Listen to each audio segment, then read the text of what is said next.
Welcome to toy-polloi.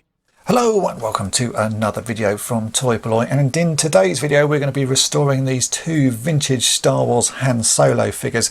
Now I have both versions of this Han Solo here. I have the small head version of Han Solo and the big head version of Han Solo, and as you can see both of them have been through the wars. They are really very well played with and obviously very well loved figures. As you can see both of them are pretty well worn. They've got quite a lot of paint missing. They're both quite filthy. At some point I'm going to say someone has put some red paint or something on the front of this small head version of Han Solo, and it's sort of eaten away at the white paint there. Both of them have a lot of paint wear on the hands, as you would expect, so most of this sort of paint is coming away there, and they just generally look in quite a sorry state. So today we're going to take both of these, clean them up, repaint them and get them ready to go back on display again, and certainly from the starting point I think we should end up with some very nice looking figures. The first thing I'm going to do is actually give them both a good clean. As you can see they are quite filthy. Really a bit of hot soapy water and a toothbrush should remove most of the dirt and grime from these guys. It's almost sort of ingrained in the face of the large head Han Solo. You can see there's quite a lot. It makes him look like he's got 5 o'clock shadow. There's so much dirt on him. The small head Han doesn't actually look too bad. It might be that I actually gave this guy a clean when he turned up here, so yes, I think I may have actually cleaned him already, but we'll give him another wash anyway. Once we've given them a clean, we'll also need to deal with the pen marks that are on the arms. You can see at some point there's been some blue pen put on the white bits of plastic here, and we'll be using the standard method there, which is some benzoyl peroxide spot cream, so we'll be able to get rid of most of that. I think this guy has a little bit on him as well. You can see some on his elbow there, so we'll certainly get rid of that. But the first thing to do is give them both a good clean, and then we can get started with the rest of the restoration.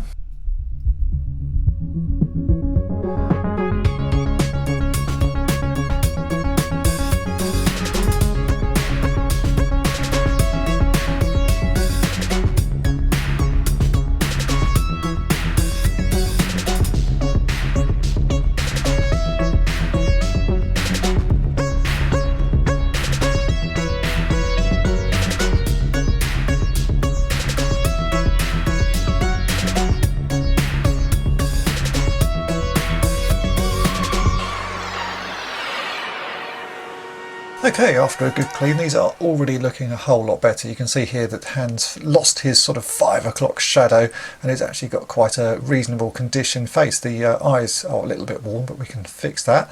And the other one, as I say, I think I had already cleaned this, so there's not much difference on that one. Now we need to deal with the blue pen marks that both of these seem to have on their arms. To do that, I've shown you this quite a few times before. You need spot cream with benzoyl peroxide in it, and you can buy various types of this. This is some 5% benzoyl peroxide spot cream, and I have another one here which is exactly the same formula, but really the key thing is as long as it says benzoyl peroxide on it.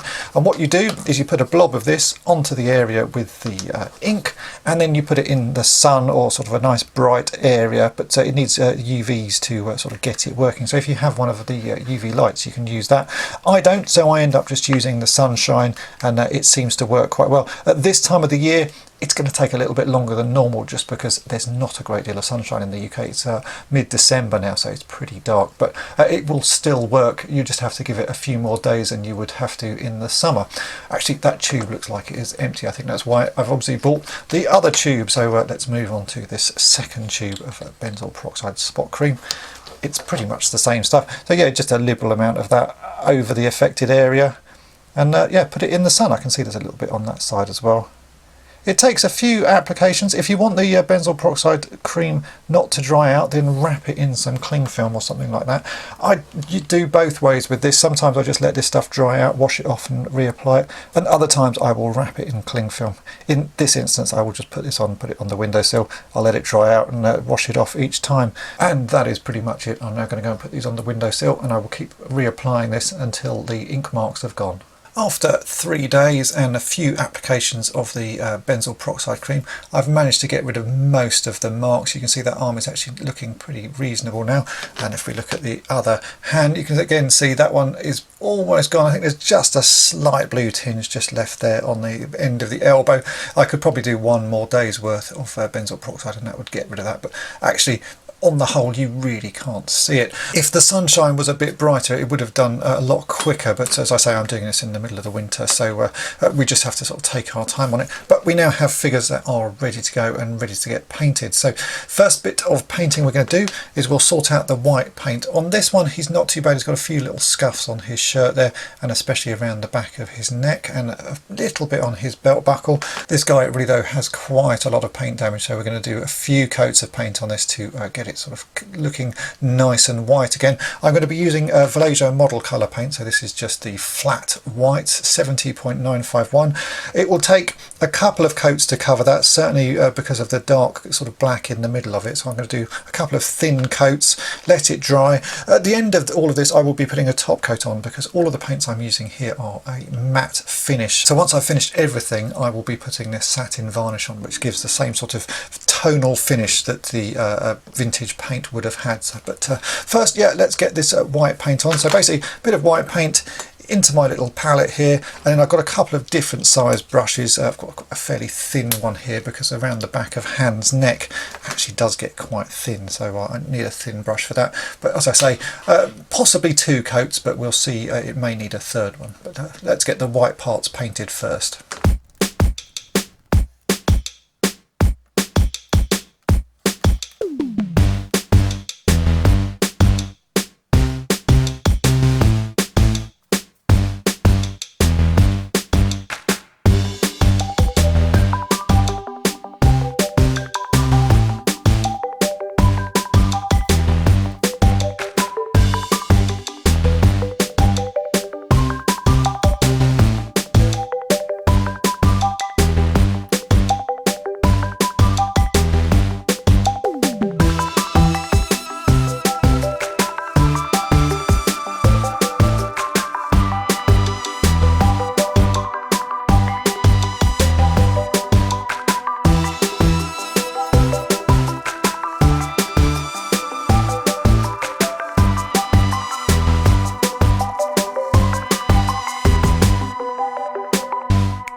After two coats of white, the shirt is looking really quite nice, so we can now move on to the flesh colour that we need to put onto Hans' hands and also onto his neck.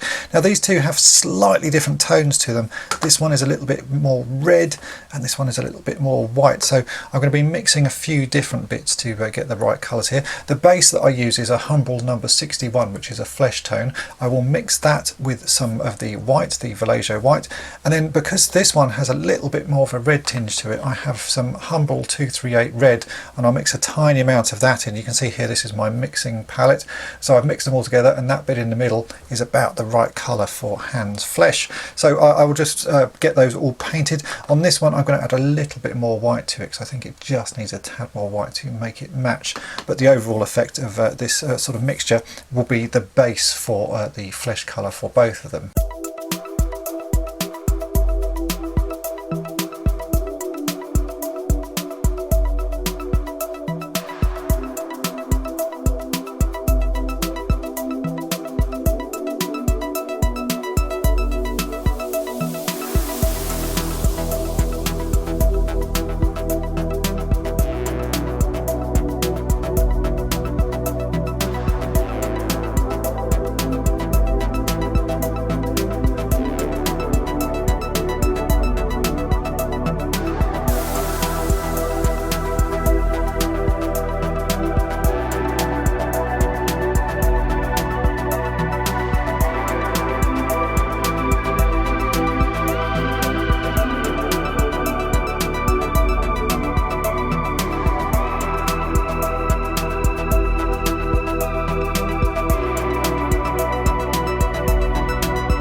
For Han's hair, I'm going to be using the Humble 186 acrylic paint. This is a good basis for the hair, although you will need to mix a bit of black in. They're both, again, slightly different colours. You can see the one on the left is a little bit lighter than the one on the right. So small head Han needs a tiny amount of black adding, and the large head Han needs a little bit more, which is what I have mixed up here. So this is a bit of 186 at the bottom, just with a little bit of black mixed in. It's a very subtle difference, but you will notice it. So slightly more black in one and slightly less in the other, and we'll get the sort of the right mix. So small head Han doesn't have a huge amount of damage to his hair, but I will probably paint most of it again just so that I can blend this in. But you can see that is quite a nice mix. It really goes on very well, and it's certainly going to hide the scuff marks there. I'll do exactly the same for the large head Han, but just with the extra black in the paint. And then we'll deal with the eyes, which on this one, you know, the eyes are almost there, but we'll be using my trick that I've shown you a few times before, which is using this implement, which is a pin stuck in an old paintbrush handle. You can use that to apply very small amounts of paint to the eyes, but let's get the hair painted first, and then we'll worry about that later.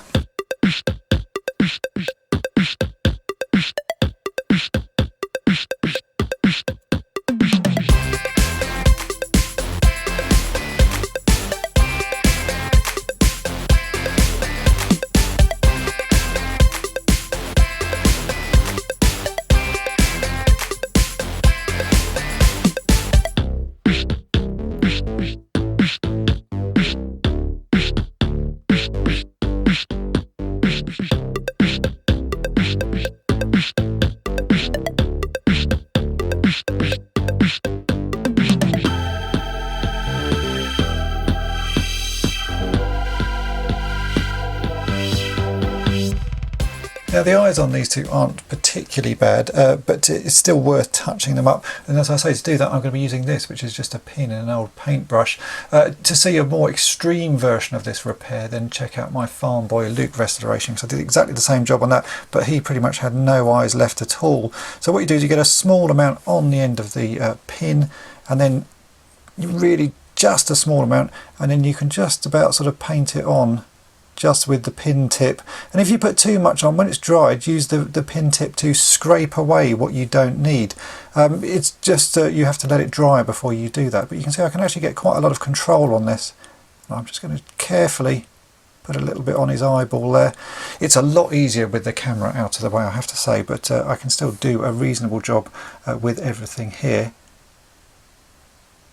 And a bit of concentration. So there we go, that's the eye just dotted on there. The eyebrow is a little bit pronounced, so once that is dry I'll just scrape it away. But you can do a pretty controlled job, and that will get the other hand done as well. I think he has, I think his eyes are actually not too bad, it's just he is missing one eyebrow, so let's carefully put one eyebrow back on him. And again, once it's dry I'll sort of tidy it up, but we can get the basis of this here. And if you do too much, you can see that's gone on a little bit too thick. Just take a tissue, wipe that away and start again until you're happy. It's you know, it takes a little bit of practice, and as I say, without the camera this is a much easier process, but I can still do a reasonable job like this. Let's just draw that one on.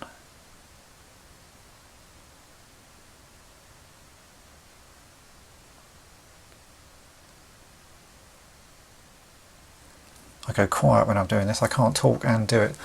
But there you go, you can see I've managed to put some reasonable eyebrows on there. They're not quite perfect, but as I say, I will tidy those up once it's dry. Okay, everything has now had time to dry, and I've actually tidied up the eyes off camera just using that little pin there. And you can see small head Han is looking really quite nice. I'll show the large head Han as well. So I've tidied everything up there, removed as much of the paint as I feel is necessary, and I think he's looking quite nice. I did actually repaint the hair on the small head Han. When it dried, I didn't think it was quite the right colour. The actual original paint had a little bit of a sort of a yellowy green tinge to it. So what I did was I mixed in a tiny amount of this gold brown that I have, which is Vallejo colour 70.877. And that just gave it a slight different sort of tinge to it. I think that is about the right colour. But you can see these are all a matte finish, so they're not the right sort of shininess, and that's what we're going to fix now. So I have here, this is a satin varnish, which is 70.522. I'm going to apply that to all the areas that I've previously painted, and we'll let that dry, and that will give it a much more sort of original looking finish, just that little bit of a sheen. And then once that's dry, I will show you a technique as well for sorting out the red lines that are on the side of the trousers, but I want to get the top coat put on everything else first. So let's get that applied, we'll let it dry, and then we'll deal with the trousers.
Both the figures are starting to look really nice now. That satin varnish just gives the paint that little bit of a sheen, much like the original paint. So that's why I always put that on now. It just seems to make it look a lot more vintage in its sort of styling. The matte paints just don't look quite right. So what we're going to do now is try and sort out this red stripe down the side of Han's leg. If we look at this one, you can see it's a nice bright red stripe, but this one is pretty faded. Often you'll find them rubbed off completely. This side still looks quite red. So what we're going to do is mask this off and repaint it. So I have here some modelling masking tape. This is very fine stuff, and it sticks really quite nicely, and it's also very thin. This is just 3mm across. So what you do is take a small amount of that, and we are going to mask this leg off as close as we can possibly get to the original line. If the line is missing, then just sort of make your best guess as to where it should go. But you can see we can copy that line really quite easily. There's a little bit of bend to this masking tape, so you can sort of work it around and get it exactly where you want it and re-stick it. I think that's not looking too bad. So we do both sides like that. We're going to use the same red paint that I mixed into the flesh tone, so that's the Humbrol 238, and we'll just very carefully repaint that stripe. So I need a tiny bit more of this.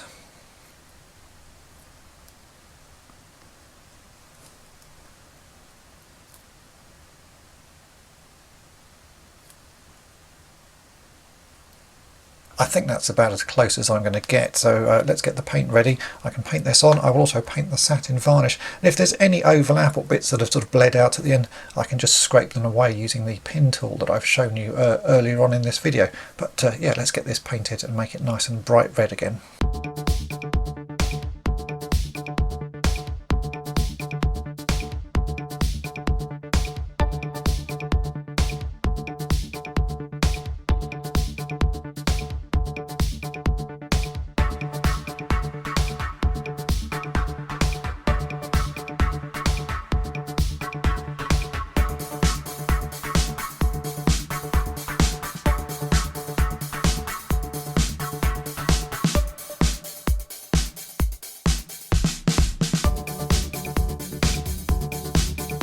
And here are the finished figures. As you can see, they look a whole lot better than when we started. They're actually pretty displayable now. In fact, I'd go as far to say they are better than the one that I have in my collection, so I think I might be swapping these out.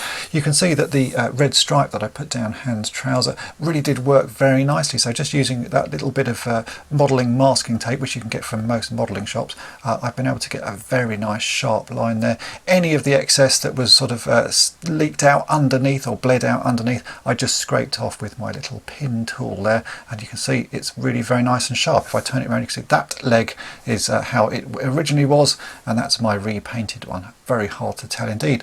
And as you can see, the figures do look really very nice. So as you can see, it's really worth putting the time and effort into taking what was two beta figures and turning them into nice displayable figures. You just have to have a good selection of paints. It's always worth having a few different colours available. Because I've been restoring and repairing figures for quite a few years now, I have quite a selection of different shades of paint. No two figures are the same, as you can see on this. The different colour in the hair is quite obvious, but it's worth making the effort and trying to match those as close as you can. And if you're doing the eyes, then certainly I would recommend making a little pin paintbrush like the one I showed you. So basically it's a pin in an old paintbrush, and that gives you really good control, and that you can get some very fine details going. So you can see there's the large head hand with his eyes repainted, and I'll just show you the small head hand as well, so you can see that those are repainted quite nicely as well. You can get some quite fine details with a little bit of practice. So I hope you've enjoyed this video. If you have, then make sure to hit the subscribe button and tap the bell to be notified each time I upload a new video. And thanks for watching. Thanks for watching toy-polloi. Subscribe for more great videos. You can also follow toy-polloi on Twitter, Facebook, and Instagram.